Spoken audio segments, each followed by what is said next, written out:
Hello, আসসালামু আলাইকুম। আমার মনে একটা প্রশ্ন লাগছে, আমি একটা প্রশ্ন করতে চাই।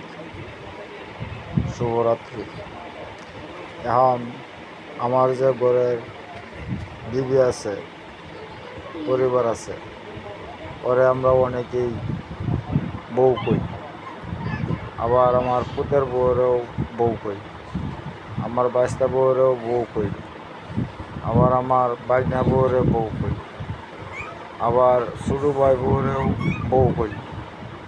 এই যে আমরা যে বউ একটা শব্দ, আমরা যে মুসলমান হিসাবে যে আমরা বউ একটা শব্দ, এখন আমার বউরে বউ কোয়া, আমার পরিবারে বউ কোয়া, আর আমার পুতের বউরে বউ কোয়া, এই কি এক হইতে পারে না কোনো ভিন্নতা আছে? এই জিনিসটা আমি ইউটিউবটা জানতে চাই, বুঝবার চাই যে জিনিসটা আসলে কি। এখন আমার বিবিরও বউ কই, আমার পুতের বউরও বউ কই, এই জিনিসটা কি, ব্যাপারটা কি, এই জিনিসটা আমি জানতে চাই, বুঝতে চাই ইউটিউবের পক্ষ থেকে। আবার কেউ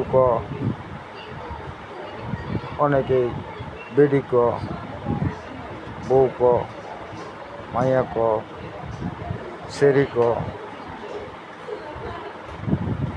জিনিসটা কি, জিনিসটা আমি বুঝতে চাই। ঘরে বিবিরে বিবি কেমনতে দাসী আবার বউ আবার নাম ধরে ডাহে, অনেকে অনেকভাবে ডাহে। এই জিনিসটা আমি জানতে চাই, বুঝতে চাই।